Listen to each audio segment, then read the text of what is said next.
대답하는 소리는 안 들리네요. 아마 그저 그렇습니다 하는 것 같아요. 멋있으면 멋있다, 아름다우면 아름답다, 예쁘면 예쁘다, 보기 너무 좋으면 보기 좋다, 그렇게 한번 대답을 하셔야죠. 다시 한번 내가 어떻게 보입니까? 인사하십시오. 집사님, 제가 어떻게 보입니까? 집사님 아주 훌륭하게 보입니다. 네.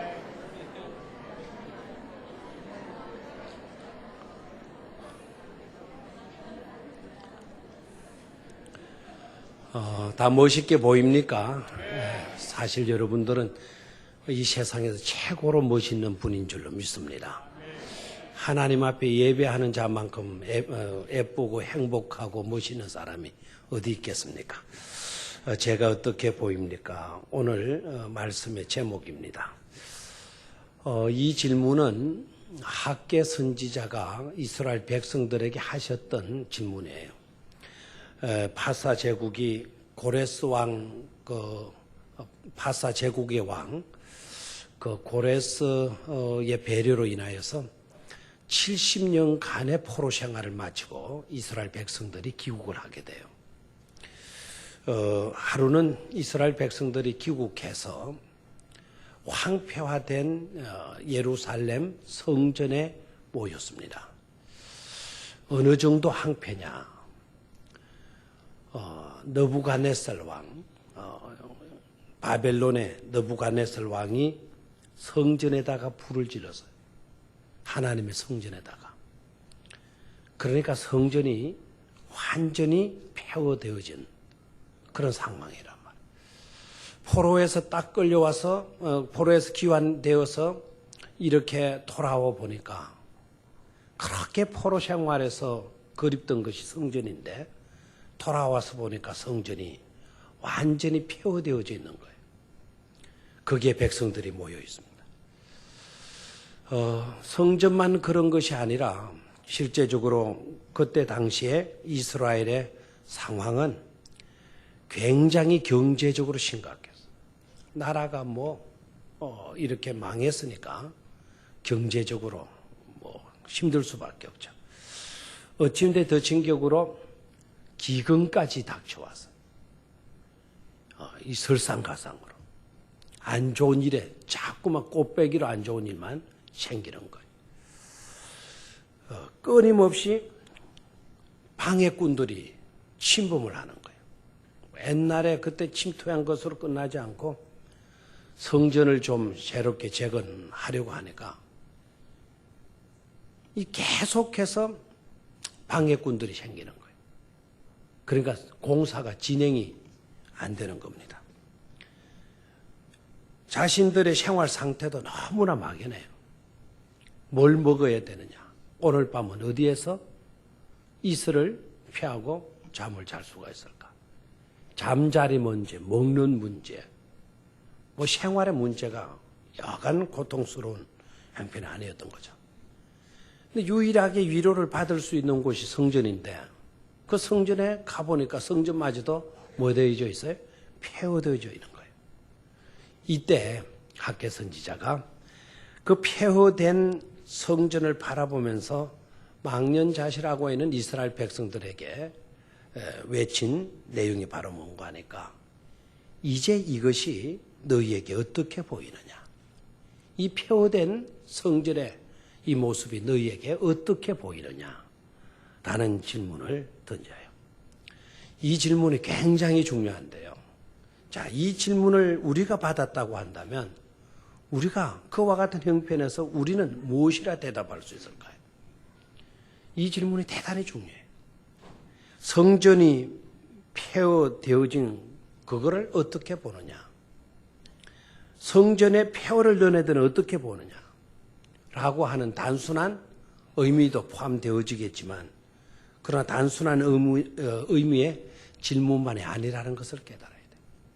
일단은요, 폐허된 성전을 두고 너는 네 자신을 어떻게 보느냐? 성전이 저렇게 되어져 있는 이 현실 앞에서 너는 네 자신을 어떻게 보느냐? 라는 의미가 이 속에 포함되어져 있습니다. 두 번째는요, 폐허된 성전을 두고 너는 어떤 관점에서 지금 세상을 보고 있느냐? 그리고 네 이웃을 보고 있느냐? 라는 질문이 이 질문 속에 포함되어져 있습니다.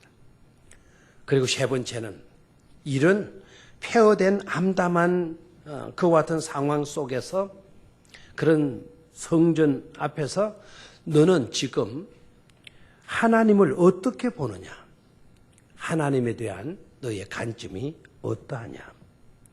문제 앞에서 문제를 보는 네 자신은 어떠하고 문제 앞에서 이웃을 보는 네 눈의 관점은 어떠하고 이런 문제 앞에서 너는 하나님을 어떻게 보고 있느냐라고 하는 그런 중요한 질문에 자 그럼 이 세 가지 질문 앞에서 우리는 학계 선지자가 던지는 메시지에 은혜를 받아야 될 줄로 믿습니다. 자, 그러면 첫 번째로 폐허된 성전을 두고 문제 앞에서 문제를 보는 네 자신은 어떠하냐? 자, 암담해요. 불타죠. 폐허된 그런 성전에 그 성전을 바라보고 있는 백성들에게 학계 선지자가 뭐라고 해요? 이제 너희들은 이 일을 어떻게 보느냐? 저 성전을 보면서 너희들은 지금 이 문제를 어떻게 보느냐? 자, 여기에서 단순히 폐허된 저 모습을 두고 질문한 내용 정도로 끝이는 것이 아니라 그랬죠? 네 자신은 어떠냐는 거예요. 네 자신은. 대개 우리가 문제 앞에 놓이게 되면 네 가지 반응을 갖게 돼요. 첫 번째는 뭔가 하니까 비교의식을 갖게 돼요. 무슨 의식? 비교의식. 자, 다시 한번 3절을 봅니다. 너희 가운데에 남아있는 자 중에서 이 성전의 이전 영광을 본 자가 누구냐? 이전 영광을 본 자가 누구냐? 옛날에 이 성전의 영광을 본 자들이 누구냐? 이제 이것이 너희에게 어떻게 보이느냐? 지금 이 성전의 이 모양이 어떻게 보이느냐? 이것이 너희 눈에 보잘것없지 아니하냐? 라고 누가 설교해요? 학계 선지자가 설교하고 있는 거예요. 여기에서 학계 선지자가 뭘 짓고 있습니까? 비교의식을 짓고 있는 거예요, 지금. 아니, 옛날의 성전은 이루지 않았는데, 옛날 성전은 이루지 않았는데, 우리가 끌려가기 전에 성전은 이루지 않았는데, 아니, 성전이 왜 이 모양이냐? 이 모양이냐? 여러분, 최고로 화려한 성전, 어리어리한 성전은 어느 성전이에요? 솔로몬 성전이죠. 그죠? 솔로몬 성전. 그 솔로몬 성전이 무너지고 바벨론에 포로해서 돌아와서 새로 지은 성전이 있어요. 그 성전이 바로 뭡니까? 어느 성경? 어느 성경? 스룹바벨 성전이에요. 스룹바벨 성전. 그러니까 비교가 안 되는 솔로몬 성전과 지금의 이와 같은 성전의 모습이 비교가 안 되는 거예요. 그래서 속으로 어떤 생각에 빠지는 거 하니까 이게 뭐야? 이게 뭐야? 옛날에는 그러지 않았는데. 대개 오늘 우리들의 현실 속에서 어떤 문제에 딱 봉착하게 되어지면 우리도 비교하게 된다는 거예요. 그리고 현실을 부정하게 된다는 거예요. 그때가 좋았는데. 그때가 좋았는데. 과거 지향주의로 돌아가게 된다는 거예요. 그러기 쉬운 것이 바로 우리 자신이라는 것이죠. 또한 문제 앞에 서게 되면 대다수의 사람들이 그러하듯이 비판하게 되고 불평하게 되고 정지하게 돼요. 그러면서 나 자신의 부족과 내 자신의 잘못됨을 생각하지 않고 내 탓으로 생각하지 않고 환경 탓, 아무개 탓, 다른 사람의 탓으로 타인의 탓으로 여기는 그와 같은 경향들이 많이 있다 이거예요. 나의 부족을 보는 게 아니에요. 나는 피치 못해서 그럴 수밖에 없었다. 자기를 합리화시키면서 남을 비판하죠. 불평하죠. 그리고 정죄하죠. 이게 바로 문제 앞에 섰을 때 우리들의 모습일 경우가 많다 이거예요. 세 번째는요. 성전이야 어떻게 되든 말든 내 알 바 아니라고 하는 그와 같은 사고방식이에요. 성전이 이렇게 되어진 것하고 나하고 무슨 상관이야. 지금 나도 먹고 살기 힘드는데 내 형편도 지금 절박한 상황인데 지금 이 마당에서 내가 다른 거 생각하게 돼서 이렇게 나오는 거예요. 안타깝게도 포로에서 해방되어서 본국으로 돌아온 귀향민들, 이스라엘 백성들의 전체의 분위기가 거의 이와 같았다라는 거예요. 학개 선지자가 그것을 가슴 아파하는 것이죠. 바로 그와 같은 태도와 생각을 지적하고 있는 것입니다. 우리들의 문제가 성전이 폐허된 이게 문제인 줄 아냐? 이거보다 더 심각한 문제가 있다라는 거예요. 우리들이 안고 있는 이와 같은 기근의 문제가 진짜 우리에게 부딪힌 기근 문제인 것 같냐? 경제는 아닌 것 같냐? 우리들의 주거의 문제인 것 같냐? 그렇지 않다라는 거예요. 문제를 대하고 있는 내 자신의 모습, 나를 보고 있는 나의 관점 자체가 바로 문제이고 있다라는 거예요. 비교의식에 빠져 있는 거, 비판하고 불평하고 정죄하고 다른 사람의 탓으로만 돌리고 있는 그와 같은 분위기. 성전이 어떻게 되든 말든 내 알 바 아니라고 하는, 나만 살면 그만이라고 하는 그와 같은 분위기. 이게 바로 문제라는 것입니다. 그래서 학개 선지자가 이와 같은 분위기, 이와 같은 백성들을 두고 그가 외치는 메시지의 핵심 단어는 뭔가 하니까 바로 재건과 우선순위입니다. 학개서의 구약 성경, 학개라고 하는 성경은 짧아요. 몇 장밖에 없어요? 몇 장밖에 없어요? 2장밖에 없어요, 2장. 오늘 저녁에 여러분들 돌아가서 꼭 성경 한 권을 전체 읽으시기를 바랍니다. 성경 한 권을 읽으시기를 바랍니다. 성경 한 권, 성경 한 권. 무슨 성경? 학개서. 한 권 읽을 수 있어요, 없어요? 있죠? 있죠. 신나는 거 아닙니까? 신나는 거. 오늘 저녁에 여러분 돌아가셔서 시편 한 편을 읽으시기를 바라요. 시편 119편을 읽으시고 주무시기를. 시편 119편은 여러분 장수로만 5장이에요. 장수로. 그런데 학개 성경은 한 권의 성경이지만 장수로 몇 장입니까? 1장 반 정도 되네요. 그죠? 1장 반도 채 안 되죠? 한 권을, 1장 반만 읽으면 한 권을 읽는 거예요. 여러분 봐요. 이 주보를 봐요. 이 주보가 몇 장으로 되어 있네.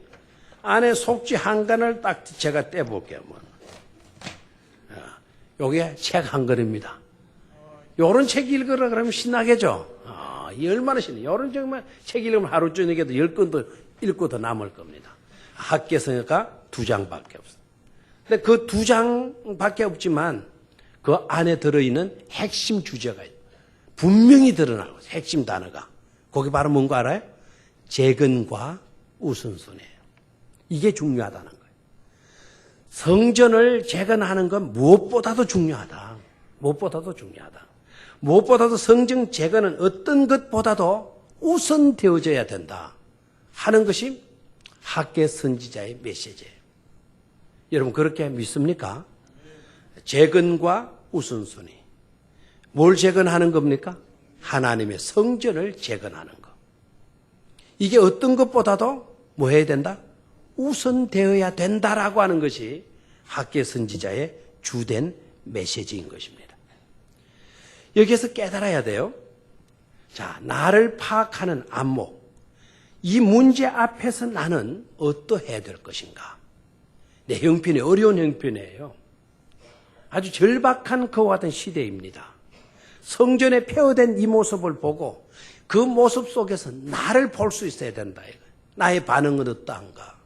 나의 태도는 어떠한가? 나의 의식은 어떠한가? 아까와 같이 비교의식에 빠지거나 비판하거나 불평하거나 남의 탓으로 돌리거나 정죄하거나 성전이 어떻게 되든 말든 내 할 바 아니라고 하는 그와 같은 사고방식으로 산다면 이 사람은 하나님과 관계없는 사람입니다. 하나님의 영역 밖에서 사는 그와 같은 존재에 지나지 않을 것입니다. 하나님의 택함을 입고 하나님을 믿는, 하나님을 우러러보고 하나님을 섬기는 자들이라고 한다면 그 무엇보다도 뭘 우선할 수 있어야 된다?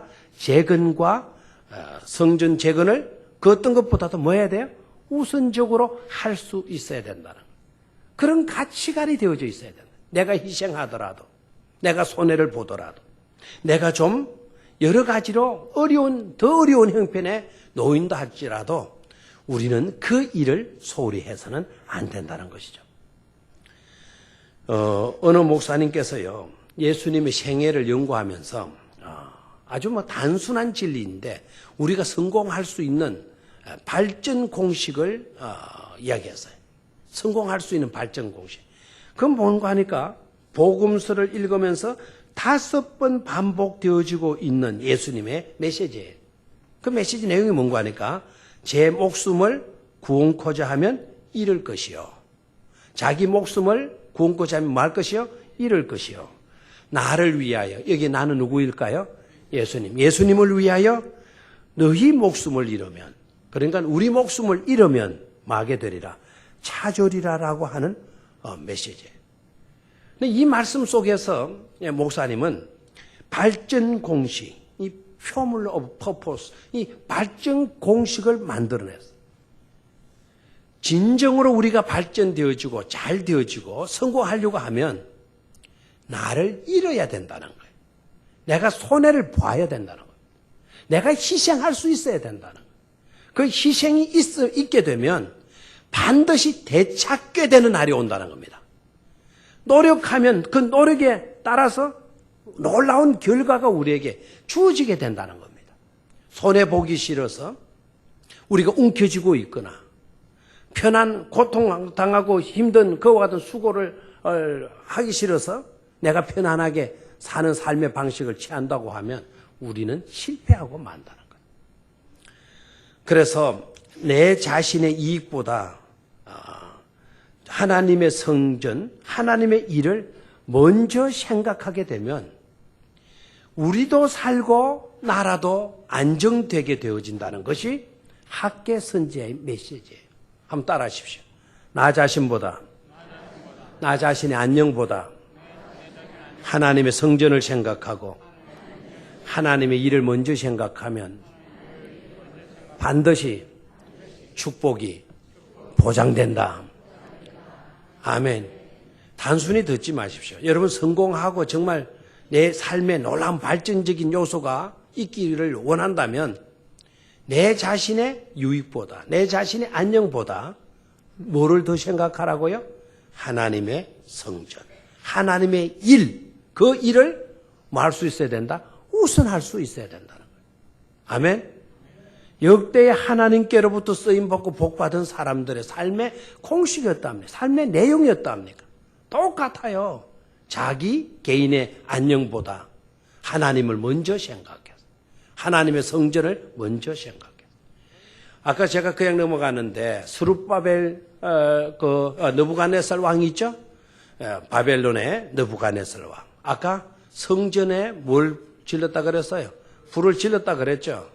하나님의 성전에 불을 지르는 인생이 잘 될까요? 못 될까요? 그 나라가 번영할까요? 망할까요? 망할 수밖에 없는 거예요. 그래서 바벨론이 어떻게 됩니까? 메데 파사 제국에서 그대로 무너지잖아요. 그때 바벨론의 세력은 누가 바벨론을 무너뜨릴 수가 있겠나? 영원히 바벨론 나라가 지속되어질 줄 생각했단 말이에요. 그런데 바벨론 왕이 거짓하고 난 뒤에 불과 3대를 내려가다가 가지 못하고 결국 메데 파사 제국에서 완전히 멸망당하고 말잖아요. 하나님의 성전을 해롭게 하는 자는 반드시 저주받게 돼요. 성전 자체의 어떤 물건 자체 때문에 안 해요. 성전 속에 누가 계십니까? 하나님이 계시고 이 성전은 누구의 집입니까? 하나님의 집이기 때문에 성전을 해롭게 해서 잘될 인생 없고 잘될 국가 없고 민족 없다라는 것을 깨달아야 돼요. 반대로 역으로 생각하면 어떻게 되죠? 성전을 생각하고 내 개인의 안녕보다 내 개인의 어떤 유익보다 성전을 먼저 우선하고 사랑하고 성전을 위해서 내 자신을 희생하고 이렇게 하게 되면 반대로 그 영혼도 잘 되고 그 후손도 잘 되고 그와 같은 민족도 그와 같은 나라도 반드시 복을 받게 될 줄로 믿습니까? 우리는 이 단순한 생각, 이 단순한 공식 이것을 중요시 여겨야 돼. 뭐 복잡하고 어렵게 되면 굉장한 것처럼 생각하면 안 돼. 시카고에 한 가난한 사람이 있었다 그래요. 이 사람이요, 너무 가난하니까 장사도 뭐 큰 사업을 벌릴 수가 없었다 그래요. 베이킹 파우더, 이 빵 굽는 소다 있죠? 예, 빵 굽는 소다. 이 빵 굽는 소다 이게 얼마 안 하는 거예요. 이게 뭐 불과 몇백 원, 뭐 100원 요 정도 하는데 요런 장사해가지고 겨우겨우 살아가고 있는 그런 형편이 있는 거예요. 근데 이분이요, 그 장사를 하면서 그냥 파우더 이거 팔아가지고 내가 뭐 겨우겨우 풀칠하고 이렇게 사는 것보다 이 파우더 장사하지만 이걸 사가는 사람이 행복했으면 좋겠다. 자기가 너무 어려운 형편인데도 불구하고 이 파우더를 사서 빵을 굽어 먹는 가정들이 행복했으면 좋겠다. 기분 좋았으면 좋겠다. 생각을 하고는요, 선물을 하나씩 끼어 팔려고 한 거예요. 행복을 주기 위해서. 근데 어떤 방식으로 행복을 주려고 했는가 하니까 껌을 하나, 파우더 100원짜리 사면 껌 20원짜리, 30원짜리를 하나씩 끼워주는 거예요. 여러분, 100원짜리 파는데 30원 커요, 작아요? 1,000원이면 얼마입니까? 300원이고, 만원이면 얼마입니까? 3,000원. 만원 팔아서 3,000원 수익도 나물동 말동하는 거 아닙니까?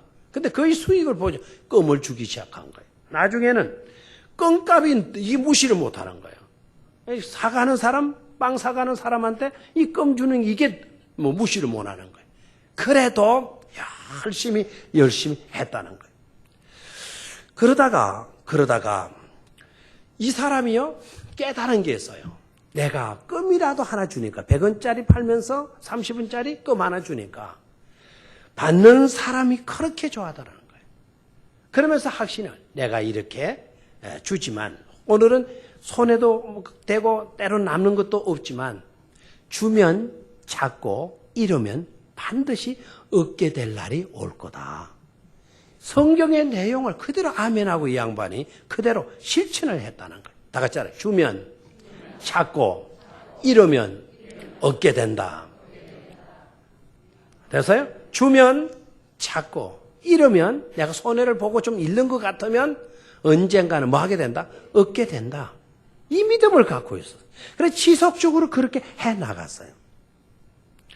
그런데 희생으로 생각했던, 손해로 생각했던 껌이요, 파우더, 베이킹 파우더보다 이 껌의 효과가 나타나기 시작하는 거예요. 그래서 이 사람이 껌을 주면서 깨달은 거는, 아하, 파우더보다 이 동네 사람들이 뭘 좋아한다? 껌을 좋아한다. 그리고 이제 삶 내용을 바꿔버렸어요. 파우더 파는 거를 때려치워버리고 뭐를 하기 시작해서 껌을 파기 시작해요. 얼마나 껌 장사가 잘 되는지. 이 사람 이름이 리글인데 이 사람 이름이 니글인데 미국 전역에 니글리 껌이 나온 거예요. 니글리 껌이에요. 그러니까 미국 전역에 뭐가 팔리는 거예요? 니글리라고 하는 껌이 팔려지고 있는 거예요. 그것도 유명한 껌으로. 부자 됐겠어요? 안 됐겠어요? 부자 됐겠어요? 안 됐겠어요? 됐겠죠? 이게 성공의 비결이라는 거예요. 아까 문제 앞에서 내가 옹졸해지는 거예요. 비교의식 때문에. 남을 비판하고 불평하고 정죄하고 네 탓으로 돌리고 이런 모습들은 옹졸한 모습들 아닙니까? 나만 살고 보자. 너희들은 어떻게 됐는지 모르겠다. 옹졸한 생각들 아닙니까?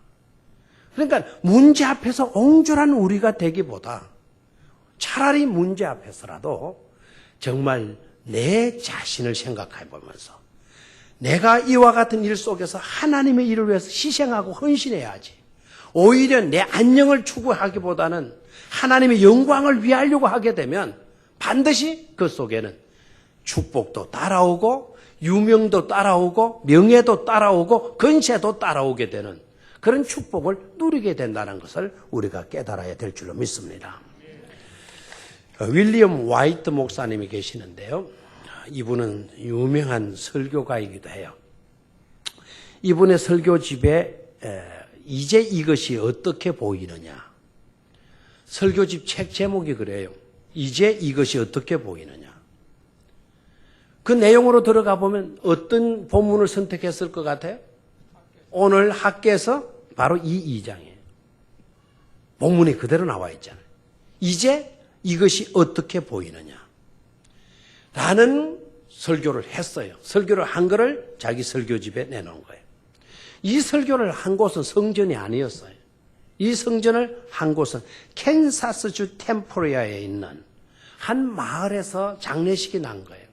조그만 교회에서 장례식이 났는데 그 장례식이 얼마나 거창한 장례식이었는지 무려 3마일이면은 키로수로는 약 한 4,008km죠. 4,008km의 장례 그 조문하러 온 조문객들로 그냥 막 밀집되어져요. 막 운집해 있다라는. 여러분 4.8km 어디까지 될 것 같아요? 4.8km. 여기에서 청구 아파트까지가 우리 저 레미안 있죠? 레미안까지가 1.3km입니다. 1.3km. 자, 거기까지 거리를 3배 정도 해보십시오. 3배. 그러면 울산 거기 번영교입니까? 번영교까지가 약 한 2.5km 정도. 4km면은 제일교회보다도 더 멀어요, 사실. 그러니까 거기까지 장례 행렬로 뭐 했다는 거예요? 운집했다는 거예요. 누가 죽었느냐? 대단한 사람이 죽었겠죠. 대통령 정도 죽었겠죠. 시장 죽어가고 그만큼 가겠어요? 그런데 누가 죽었느냐? 그 캔사주 템포리아 주에 있는 조그만 교회를 목회하던 존 존스 목사님께서 별세를 하신 거예요. 그분의 장례식이 지금 거행되어지는데 그분을 조문하기 위해서 모인 조문객들이 4.8km 운집해 있었다는 거예요. 그러면 존 존즈 목사님이 굉장히 유명한 목사님이죠. 그죠? 설교도 잘하시고 능력도 있고 막 대형 교회 목사님 정도 됐게 교회는요 불과 30명도 안 모이는 교회였대요. 조그만 교회. 그런데 이 목사님이 돌아가서 어떻게 그 많은 조문객들이 운집했냐 이거예요. 설교를 잘하셨기 때문에 능력이 많았기 때문에 그런 것도 아니었다는 거예요. 단순한 그의 희생적 봉사 하나 때문에 그렇게 조문객이 몰아났다는 거예요.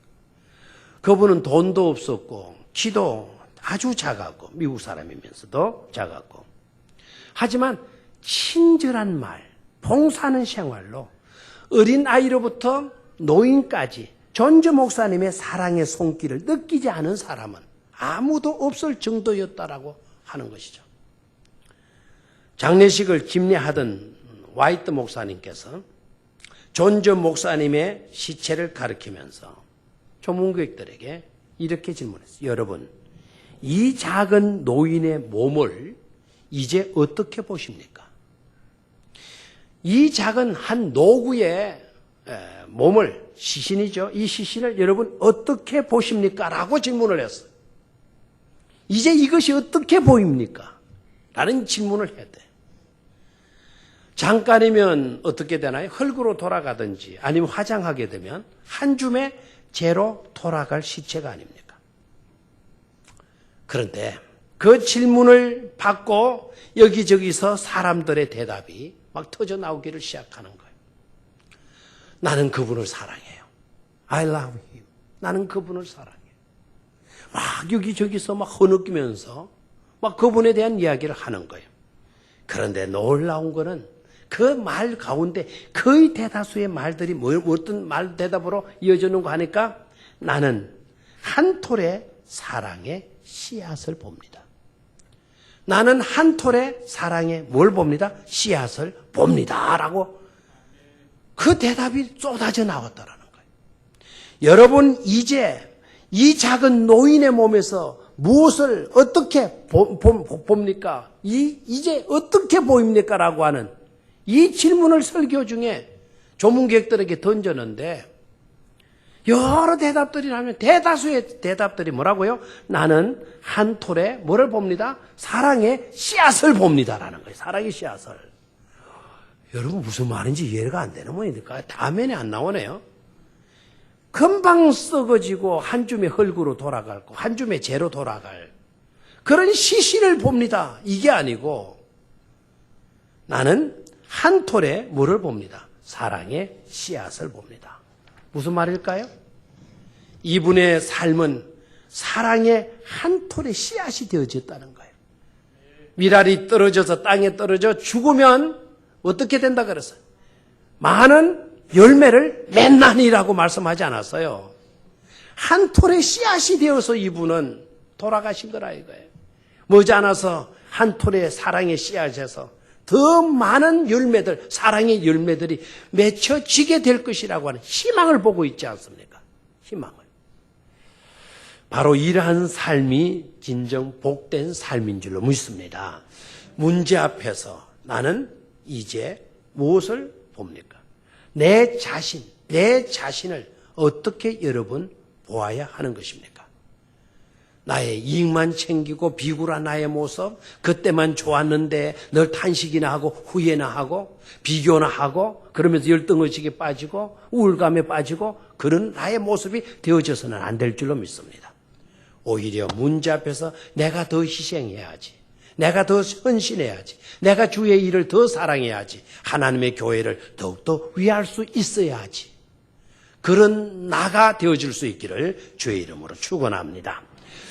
두 번째로 학개 선지자는 폐허된 성전을 가리키면서 이제 이것이 너희에게 어떻게 보이느냐. 이 질문을 했는데요. 이 질문 속에서 두 번째는 뭐라 그랬어요? 세상을 어떻게 보느냐. 남을, 이웃을 어떤 관점에서 보느냐. 세상과 이웃을 어떻게 보느냐. 라는 그런 질문에 중요한 의미가 포함되어져 있다 그랬죠. 자, 지금 이스라엘 백성들은 포로 생활에 있어요? 아니면은 해방되어서 귀환했어요? 귀환했죠, 그죠? 고향으로 다시 돌아왔어요. 당시에 예루살렘 기양민에게 있어서 또 한 가지 심각한 문제가 있었습니다. 그것은 바로 뭔가 하니까 불신사조예요. 뭐였다? 불신사조였다. 불신사조가 뭐죠? 불신사조. 믿지 못하는 그와 같은 풍조예요, 풍조. 어떤 바람이 막 부는 거예요? 어떤 바람이 불고 어떤 물결이 치는 겁니까? 불신. 예? 바람이 부는데 못 믿는 그냥 불신의 바람이 불어요. 파도가 밀려오고 가고 하는데 무슨 파도가 왔다 갔다 해요? 불신의 파도가 막 조류가 막 밀었다 치다 나갔다 하는 거예요. 왜 그렇게 됐는가? 전국이 너무 불안했다는 거죠. 여러분, 우리나라도 외국의 침해를 많이 받았어요, 안 받았어요? 외세 침범을 우리나라가 엄청나게 받았죠? 이스라엘 나라 역사도 우리나라 역사하고 비슷한 점이 한두 가지가 아니에요. 이스라엘 역사도 마찬가지. 이집트의 침공을 받았죠. 바벨론의 침공을 받았죠. 아수르의 침공을 받았죠. 메데파사 제국의 침공을 받았어요. 주변의 국가들이요, 조금만 힘세면 찝찝거리는 데가 바로 이스라엘 나라, 유대 나라였어요. 그러다 보니까 불안해요, 안 불안해요? 불안하겠어요, 안 하겠어요? 불안하겠죠. 불안하고 위험이 닥치게 되게 되면 사람들마다 남을 생각해요, 자기를 생각해요? 내 생존에 매이게 되는 거예요. 내 생존에. 우리나라도 속담이 있죠. 내 발에 뭐가 떨어졌는데, 불등에 떨어졌는데 내가 남 생각하게 됐냐? 그 말 하죠, 그죠? 자, 그러니까 전국이 너무 불안하다 보니까 나의 생존에 집착하게 되는 거예요. 나의 생존에 집착한다라는 것은 결국 자기만 생각한다는 거예요. 그게 뭐이죠? 이기주의죠. 그리고 개인주의예요. 이런 사조가 팽배져 있는 그런 상태였습니다. 이런 상황에서 학개 선지자가 여러분 문제 앞에 무엇을 어떻게 봅니까? 이 세상을 어떻게 봅니까? 그리고 이웃들을 어떻게 봅니까? 여러분 세상을 아주 이런 문제 많은 곳이니까 세상을 부정하고 있지 않습니까? 또는 이웃을 내몰라라 하고 있지 않습니까? 성전도 보이지 않고 이웃도 보이지 않고 오직 자기밖에 보지 못하는 삶의 태도를 가지고 있지 않습니까? 이런 삶 가지고 이런 태도 가지고 되어질 것은 없습니다. 지적하는 거예요. 그걸 바꾸어야 된다는 겁니다. 남을 믿지 못하고 이 사회를 믿지 못하게 되면 우리는 부정적인 인생으로 살 수밖에, 폐쇄적인 인간이 되어질 수밖에 없어요. 요사이 세상이 워낙 불안하고 막 그냥 무섭고 하기 때문에 자꾸만 우리가 뭐 해야 돼요? 폐쇄적이 되어지잖아요. 맞죠? 여러분 아이들이 바깥에 나가 노는데 애들아 나가서 신나게 놀고 오너라 이렇게 말할 수 있는 엄마 있어요? 나가서 조심하거래 막 이러잖아요. 조심하거래. 뭐 차도 조심하고 막 사람들이 와가지고 내한테 뭐 어떻게 하거든 조심하래 뭐 사준다 막 따라가지 말래 집 물으면은 전화번호 막 말해주지 말래 막 이러잖아요. 집에 누군가 와서 배를 누르게 되면 절대로 마지 말아라 문 열어주지 말아라 막 이러잖아요. 이 세상이 불안한 거예요. 다들 그러니까 자꾸 폐쇄적인 것이 될 수밖에 없죠. 아이들도 그런 사고방식으로 커놓으니까 나중에 어른이 되거나 사람을 만나면 믿어요, 안 믿어요? 믿어요, 안 믿어요? 필요해서 길을 물어도 그거 왜 나한테 묻죠? 하고 가요. 절대로 대답하지 마라 그랬으니까. 묻는 말에. 부모로부터 그렇게 배워놨으니까. 그래서 사회는 점점 살벌해져 가지 않습니까? 부정적인 인생이 될 수밖에 없어요. 여러분, 성경을 보게 되면 네가 보는 대로 된다. 네가 믿는 대로 된다. 네 입으로 시인한 대로 된다라는 말씀이 나와요, 안 나와요? 나오죠? 따라하십시오. 네가 본 대로 보리라. 네가 믿은 대로 되리라. 네 입으로 시인한 대로 이루어지리라. 아멘. 그렇다면 지금 우리의 입술이 중요한 거예요. 우리의 눈이 중요한 거예요. 우리의 귀가 중요한 거예요. 보는데 뭘 봐요? 부정적인 것을 보잖아요. 우리 입으로 말하는데 어떤 말을 해요? 부정적인 말을 하잖아요. 안 됩니다. 어렵습니다. 실제적으로 그 정황, 유대 사람들, 이스라엘 백성들의 그 정황 속으로 가면 할 일이라는 게 아무것도 없어요. 경제적으로 피폐해 있죠. 지금까지 닥쳤죠. 외세는 자꾸 침략해서 막 방해 공장 놓죠. 이런 불안한 시대에 뭘 할 수 있겠어요. 그래서 백성들의 사고방식 할 것 없다 이거예요. 하면 뭐 안 하냐는 거예요. 이 힘들 때 왜 해야 되느냐는 거예요. 자꾸 이런 식으로 이야기밖에 안 나오는 겁니다. 그때 학개 선지자가 자 폐허된 성전 앞에서 너희들이 지금 이제 어떻게 보느냐는 질문을 해요. 너네들이 저 성전을 보고 이 세상을 보고 남들을 대하는 너네들의 시각이 어떠냐 관점이 어떠냐라는 걸 말해주고 있는 거예요. 생각해보라는 거예요. 부정적으로 보고 있지 않느냐는 거죠. 모든 것을 어둡게 보고 있는 것이 아니냐는 거죠. 본대로 되어진다면 우리는 어둠밖에 없다라는 겁니다. 지도자는 이것을 바꾸어 놓아야 될 줄로 믿습니까? 그와 같은 생각을, 그와 같은 관점을 바꿔 놓는 것이 지도자의 역할인 줄로 믿습니까?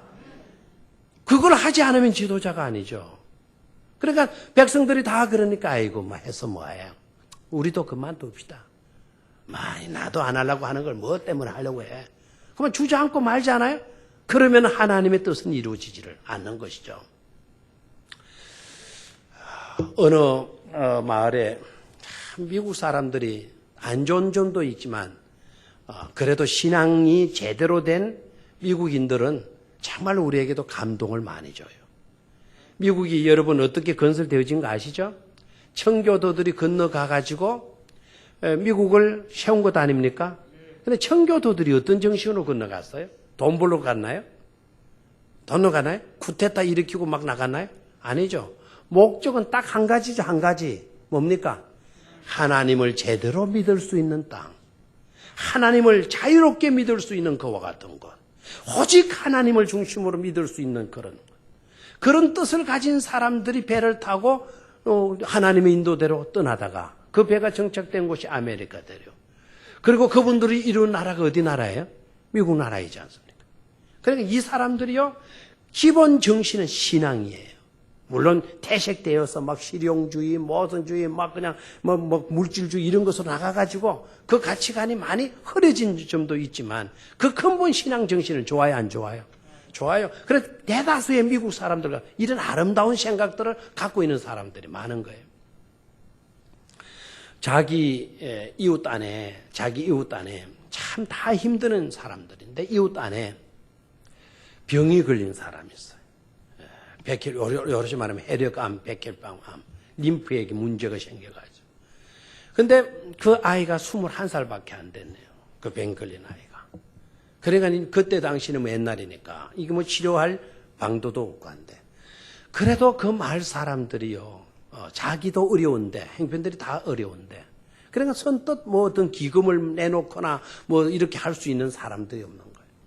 그래서 조그만 교회를 중심으로 해가지고 이 사람들이 그 아이를 돕기 위한 뭐를 좀 우리가 했으면 좋겠다. 그래가지고 뭘 계획해놓은 거 하니까 수많은 사람들의 그 이제 가난한 동네다 보니까 차들도 나고 그래서 차들을 씻겨주고 세차해주는 거예요. 그래서 조금씩 받아가지고 그러다. 이 아이에게 우리의 사랑과 관심과 기도를 표시하는 그런 물질을 제공하려고 했다 그래요. 그런데 나를 잡아가지고 그 우리로 말하면 바제이 그 세차하는 나를 잡아가지고 막 공고도 하고 교회 광고도 하고 막 동네 달아다니면서 홍보도 하고 가능한 한 이날만큼은 여러분 불쌍한 우리 이웃을 돕기 위해서 세차를 하시되 꼭 일부라도 와서 세차를 해 주시기를 바랍니다. 막 홍보를 해놨는데 바로 그날 그만 뭐가 왔어요? 비가 오는 거예요. 비가. 비 오는데 세차해요 안 해요? 안 하는 거 아닙니까? 그러니까 아이고 괜히 했네. 뭐 사람들 후회하고 막 난리 하는데 근데 이 일을 계획했던 사람들 그중에 리더 한 사람이 그래도 우리가 합시다. We washing. 우리는 씻고 God rinses. 여러분 린스 있죠? 린스. 린스가 뭐예요? 린스가 린스지. 린스는 영어로 R-I-N-S-E는 헹구다라는 뜻이에요. 린스가 거기에서 나왔어요. 그러니까 머리 감을 때 린스 씁니까? 머리 쓸 때는 샴푸로 감고 비누로 감고 그 다음에 뭘 해요? 여러분 영어를 기차게 잘하더라고요. 그 린스가 어려운 단어인데 그런데 헹군다라는 말 우리나라 말도 있는데 헹군다라는 말은 모르고 린스는 알더라고요. 린스는. 그걸 하나님이 뭐 하실 거다? 린스 하실 거다. 그래서 그날 메가폰을 들고 사람들이 나가서 우리는 씻고 하나님이 헹궈 주실 것입니다라고 막 해서 광고를 했다는 거예요. 그럼 그 광고가 재미있잖아요. 안 재미있어요? 우리는 씻고 헹구기는 누가 헹궈 주세요? 하나님. 우리는 비누칠을 해놓고 헹구기는 하나님이 비로 헹궈 주신다라는 거예요. 그렇게 재미있다고 전부 다 막 헌차로들 몰고 나와서 세차했다라는 거예요. 여러분 이웃을 생각하는 마음이 아름다워요? 안 아름다워요? 뜻이 있으니까 그런 아름다운 마음을 가지고 나가니까 또 어려운 그와 같은 시험이 왔죠. 그날 비가 왔으니까 어떻게 보면 시험이죠. 포기할 수 있겠죠. 그러나 긍정적인 시각을 가지고 보는 대로 되고 보게 되고 듣는 대로 이러니까 믿음을 생기게 되고 믿은 대로 이행이 되어지고 신한 대로 이루어지게 되니까 결국 믿음을 가지고 긍정적인 관점으로 이웃을 돕고 이웃을 사랑하고자 하는 그 일들을 추진해 나가면 반드시 결과는 누가 책임져 주신다? 하나님께서 책임져 주신다는 사실입니다. 우리가 이웃을 보는 관점을 새롭게 할 수 있기를 축원합니다. 나도 어려운데 뭘 자꾸 사라 그래. 맞아요. 그거 왜 귀찮게 해. 너무 피곤하잖아. 이런 핑계들 사라져야 될 줄로 믿습니다. 다음 주 금요일에 이제 일주일밖에 안 남았어요. 금요일, 토요일. 정말 우리가 이웃을 사랑하는 그런 마음. 우리 교회 안에도 어려운 가정들이 참으로 많이 있잖아요. 그들을 생각하는 그런 마음들. 이 세상이 지금 어려운 때예요. 그러나 어렵기 때문에 우리는 더욱더 이웃을 사랑하는 따뜻한 마음, 뜨거운 마음들을 소유해야만 될 줄로 믿습니다. 마지막 세 번째로 표어된 성전 앞에서 너는 하나님은 어떻게 보느냐는 거예요. 따라서 하나님은 어떻게 보느냐. 여러분 하나님을 어떻게 보십니까? 일이 꼬입니다. 성전이 폐허되어 있습니다. 나라가 경제난에 심각합니다. 기근까지 찾아왔습니다. 시시때때로 방해꾼들이 나타나가지고 온 것것을 막 흩어져 놓습니다. 우리 신경을 건드리니 한두 가지가 아닙니다. 누구 하나 와가지고 위로의 말 던져주는 사람이 없습니다. 모두가 자기 밖에 모릅니다. 자기만 생각합니다. 위로의 말, 격려의 말, 손잡아주고 이끌어주는 사람은 없습니다. 오로지 한 사람이 있었다고 하면 오늘 학계 선지자 밖에 없습니다. 자, 이러한 판국에서 우리는 하나님은 어떻게 보느냐. 오늘 4절 봅니다. 4절 시작.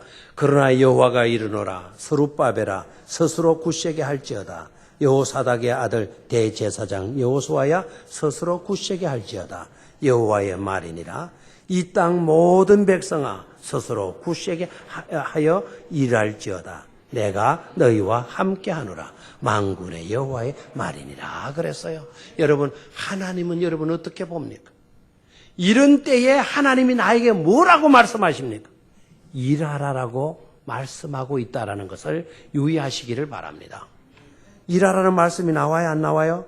4절 중간 부분에 스스로 모든 백성아 스스로 굳세게 하여 말지어다. 일할지어다. 누구 말이에요? 서두에 그러나 여호와가 이르노라. 하나님께서 말하노라 라고 시작됐죠. 또 끝부분에 뭐라고 그랬나요? 만군의 여호와의 말이니라라고 말씀하잖아요. 하나님 우리에게 요구하시는 것이, 명령하시는 것이 뭡니까? 일하라라는 겁니다. 어려울 때일수록 일하라는 겁니다. 좀 힘들 때일수록 이웃을 좀 생각하라는 겁니다. 내 자신이 어떤가를 내 자신을 분석해 보라는 겁니다. 욕심에 빠져 있고 나태에 빠져 있고 나밖에 모르고 정죄는 일삼게 하고 대책은 내놓지 않으면서 문제만 삼고 있는 그런 나이고 있지 않느냐 이거예요. 비교의식에 빠지면서 이것과 저것을 비교하면서 그때가 좋았는데 자꾸 그때 타령을 하고 있는 나이지 않느냐. 이래가지고는 안 된다는 겁니다. 일하라는 거예요. 그런 놀라운 약속을 주죠. 내가 너희와 함께 하노라 그랬어요. 내가 너희와 함께 하노라 그랬어요. 어려워도 하나님이 함께 하시면 문제 없을 줄로 믿습니다. 힘들어도 하나님이 우리와 함께 해주시면 힘든 것도 문제되지 않을 줄로 믿습니다. 오늘 방해꾼들이 와가지고 방해해 놓는다 하더라도 하나님이 함께 하시면 우리가 승리하게 될 줄로 믿습니다. 하나님이 함께 해주신다는 거예요. 또한 계속해서 굳세게 하라는 말이 나오죠. 굳세게 하라. 굳세게 하라. 지도자들도 굳세게 되어야 되고 백성들도 굳세게 되라는 거예요. 종교 지도자들도 굳세게 되어야 된다 그랬어요. 스룹바벨아 스스로 굳세게 할지어다. 여호사닥 아들 대제사장 여호수아야 스스로 굳세게 할지어다. 이 땅 모든 백성아 스스로 뭐하게 할지어다. 굳세게 하여 일할지어다. 굳세게 하라 라고 반복해서 말씀해요.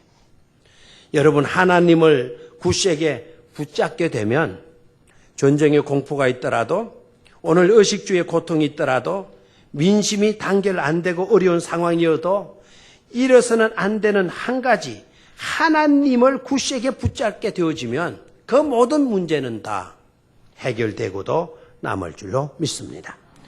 왜 그러면 하나님을 굳세게 붙잡아라고 했는가? 왜 하나님을 굳세게 붙잡아라고 했는가? 중요한 해답을 7절에서 찾도록 하겠습니다. 7절 찾았습니까? 또한 모든 나라를 진동시킬 것이며 모든 나라의 보배가 이르리니 내가 이 성전의 영광이 충만하게 하리라. 만군의 여호와의 말이니라. 그랬어요. 자, 여기에서 모든 나라의 보배가 이르리니, 모든 나라의 보배가 이르리니, 저를 봐요. 모든 나라의 보배가 이른다. 보배가 이른다 그랬어요. 그 보배가 뭘까요? 그 보배가.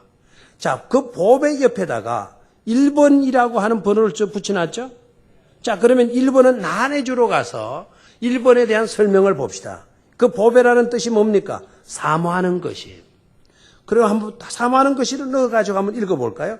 모든 나라에 사모하는 것이 이르리니. 그 사모하는 것은 또 뭘까요? 자, 거기까지 두고요. 보배가 이른다. 모든 사람이 사모하는 것이 이른다 그랬어요. 자, 그 뒤에 내용을 보니까 내가 이 성전의 영광이 충만하게 하리라. 만군의 여호와의 말이니라. 그랬죠? 그러니까 보배가 이르게 되고 그렇게 되면 성전이 뭐로 가득 차게 된다는 거죠? 성전에 영광이 가득 차게 된다고 하나님께서 말씀하셨죠. 아멘입니까? 그럼 성전의 영광이 뭐로 가득 차느냐? 8절을 봅니다. 은도 내 것이고 금도 내 것이라. 그러니까 막 성전의 영광이 막 가득 차는데 은도 금도 막 부족함 없이 가득 차게 된다는 말인데요. 자, 그거보다 더 중요한 거 9절입니다. 이 성전의 나중 영광이 이전 영광보다 말이라 크리라 그래서요. 자, 이 성전의 나중 영광이 이전 영광보다 크리라 만군의 여호와의 말이니라. 내가 이곳에 평강을 주리라 만군의 여호와의 말이니라. 지금 봐요. 지금 오늘의 성전의 모습은 어떠합니까? 형편없죠. 폐허되어 있죠. 그래 안 그래요? 그런데 영광으로 가득 차게 된다는 거예요. 이 성전이 폐허된 이 성전이. 그리고 오늘의 영광으로 가득 찬 그것보다 나중 영광이 또 어떻게 된다는 거예요? 크게 된다는 거죠. 그러면은 아까 그 보배가 이르니 사모하는 것이 이르니 그 보배가 뭘까요? 사모하는 모든 사람이 사모하는 것은 바로 뭘까요? 성전의 오늘의 교회의 머리가 되시는 예수 그리스도가 오신다는 말씀입니다. 바로 이 교회 안에 우리 그리스도가 예수 그리스도가 오신다는 거예요. 그래서 지금까지 솔로몬 성전도 대단하고 스룹바벨 성전도 다 대단했지만 나중 영광 예수 그리스도께서 오셔서 이 교회의 머리가 되실 그때의 영광은 더 크게 된다는 놀라운 축복의 선포인 줄로 믿습니다. 그렇다면 놀라운 영광의 교회 안에 지금 여러분들은 그 교회의 한 근속들이 되어졌잖아요. 그 교회 속에 우리는 한 가족으로 모여 있잖아요. 바로 우리가 이 세상에서 가장 복된 순간을 맞고 있는 것임을 깨달아야 될 줄로 믿습니다. 아무리 힘들고 어려워도 여러분 하나님을 제대로 바라보고 하나님을 붙들게 되면 우리의 삶은 지금은 비록 왜소하다 할지를 모르지만 여러 가지로 부족하고 실수도 하고 연약한 이 모습이다 할지라도 나중은 그 하나님의 영광으로 그 주님의 영광으로 우리도 광채내는 인생이 되어질 줄로 믿습니다. 그런 비전과 그런 꿈을 잃지 않는 주의 백성들 되시기를 주의 이름으로 축원합니다. 다 같이 따라하시죠. 우리 교회가 주님의 영광으로 충만하여서 더욱더 영광이 나중 영광이 가득한 교회 되게 하소서. 아멘. 우리가 축복의 순간을 맞고 있는 것도 우리가 놓쳐서는 안 될 줄 믿습니다. 기도하겠습니다. 하나님 아버지 고맙습니다. 수요일 저녁 하나님 앞에 나와서 예배하게 하시고 어떻게 보입니까? 나 자신은 어떻게 보이고 나의 이웃과 교회는 어떻게 보이고 하나님은 어떻게 보이는지 내 자신을 성찰할 수 있게 하여 주시옵시고 학계 선지자의 그 메시지대로 우선해야 할 것 그리고 내게 있어서 가장 중요한 것이 무엇인가를 제대로 깨닫고 그 일에 전념할 수 있는 우리 복받은 주의 백성들 다 되게 하여 주시옵소서. 우리 교회로 하여금 나중 영광이 더욱더 충만할 수 있게 하여 주옵소서.